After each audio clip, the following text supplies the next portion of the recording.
Alors, il y a plein de questions gigognes dans votre affaire. Je vais essayer de donner quelques règles avec lesquelles, personnellement, je bâtis ma réponse. La première, c'est que tout sauf la guerre.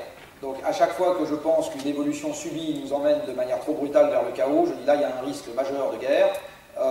Et je n'interprète pas autrement que par la contrainte économique elle-même liée à la contrainte énergétique, la montée du populisme que l'on voit partout en Europe. Et donc, le dernier exemple vient de nous être donné.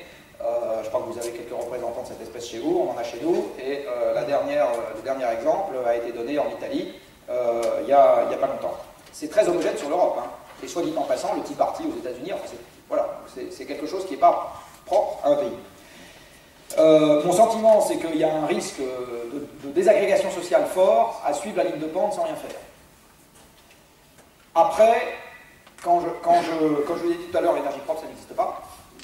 Mon critère est toujours le même, comme l'énergie sans risque n'existe pas, la seule question est toujours la même, c'est est-ce qu'une énergie donnée, dans le contexte dans lequel on l'utilise, évite plus de risques qu'elle n'en crée.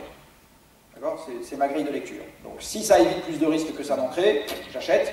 Si c'est jamais sans risque, la vie est pleine de risques, on finit par en mourir, comme disait Jésus-Christ. Mais donc c'est jamais sans risque, la question encore une fois, c'est est-ce que j'évite plus de risques que je n'en crée. Alors le nucléaire, pour moi, rentre clairement dans cette catégorie. Il évite plus de risques qu'il n'en crée. Il en crée, absolument incontestable, il en évite plus. Voilà, donc il faut faire avec. Ça c'est pour la réponse avec le nucléaire. D'une manière générale, je suis aussi partisan de gérer un problème sérieux avec des méthodes sérieuses. Alors ça veut dire quoi gérer un problème sérieux avec des méthodes sérieuses? Ça veut dire qu'à chaque fois que vous êtes au droit d'un problème particulier, exemple, comment faire fonctionner l'ULB dans un contexte dans lequel j'ai pas plus d'argent, j'ai moins d'énergie. C'est peu probable que la solution chez vous, ça soit de mettre des panneaux solaires sur le toit et des éoliennes sur le toit. C'est mieux d'isoler les bâtiments, c'est encore mieux de faire en sorte que de temps en temps les étudiants se déplacent moins pour venir ici, etc. Donc, la solution au problème, elle passe par des méthodes et elle passe par un ensemble de méthodes, et donc là on retrouve tout à fait les hommes. Elle ne passe jamais par une boîte passe-partout et achetez ma box et mettez là et votre problème est... Non, c'est pas vrai ça. Je sais bien qu'il y a un certain nombre de constructeurs de boîtes en question qui vous disent que c'est comme ça que ça marche, mais c'est pas vrai. Donc ça va vraiment être au droit de chaque pays, de chaque situation, de chaque question posée. Il y a déjà un premier truc qu'on peut faire qui est d'éviter d'en rajouter dans les conneries. Chez nous, là, on a un projet en ce moment d'aéroport dans le Grand Ouest de Breton.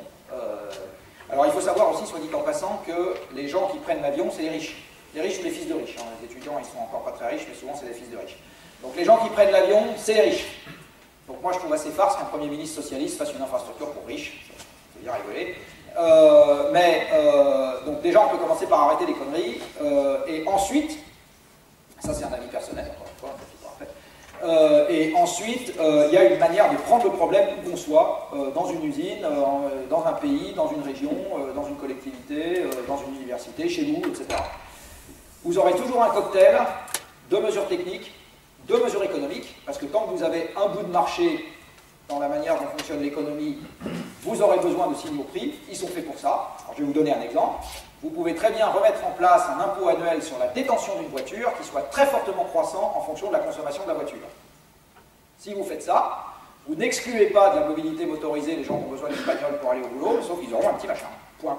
Donc vous empêchez la voiture objet de statut, vous conservez la voiture objet utilitaire.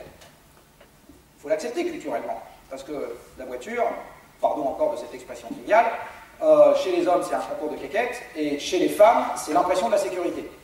Les femmes achètent des 4x4 aussi, hein, parce qu'elles pensent que comme ça leurs gosses sont en sécurité quand ils vont à l'école.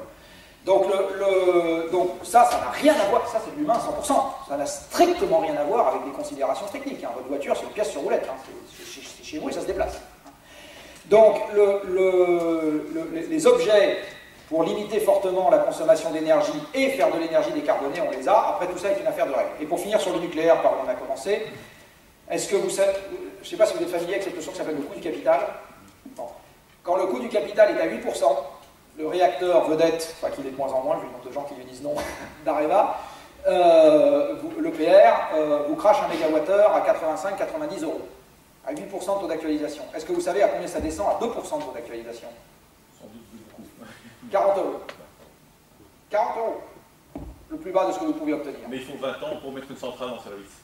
Mais, c'est ce que je disais, il faut 20 ans parce que pas chez moi, pas ceci, pas cela. Il faut 20 ans parce que c'est dangereux, je vais en mourir. Il faut 20 ans parce que le capital n'est pas à 2% mais à 8% chez les électriciens cotés en bourse, merci Bruxelles. Pardon, excusez-moi, j'ai dit Bruxelles.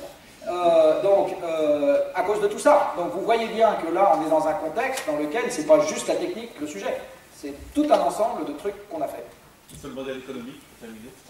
Oui, le modèle économique, si je vous donne les grandes lignes, alors là je vais être dans l'IAC à faucon, mais après, dans les grandes lignes, il faut absolument le définanciariser. La financiarisation de l'économie est un poison mortel pour le sujet dont je parle, parce que ça raccourcit les horizons de temps de manière dramatique. Donc vous ne faites plus rien à 50 ans. Dans une économie financiarisée, 50 ans, ça n'existe plus. Si on financiarisait l'éducation de nos gosses, ils s'arrêteraient à la sortie de la maternelle. Donc, vous ne faites plus rien à 50 ans. La deuxième règle, c'est qu'il faut faire un grand soir fiscal. Il se trouve que je suis aussi un petit patron, moi. Je ne suis pas contre payer les impôts. Par contre, en payer 352 différents à 42,50 € par impôt, bon. Donc, je pense qu'on a vraiment besoin d'un grand soir fiscal, avec un basculement très fort de la fiscalité, de ce qui ne nous emmerde pas vers ce qui nous emmerde. Donc, ça veut dire qu'il faut détaxer le travail, très fortement. Et il faut taxer les énergies fossiles, entre autres choses, la consommation de ressources, l'espace occupé. Il faut aller vers des impôts de stock. Si votre PIB se met à se casser la gueule, tous les impôts qui sont prélevés sur une fraction du PIB, vous allez avoir un petit sujet pour faire tourner la puissance publique. Donc il vaut mieux passer sur des impôts de stock, au moins pour partie. Évidemment, ça revient à taxer le capital.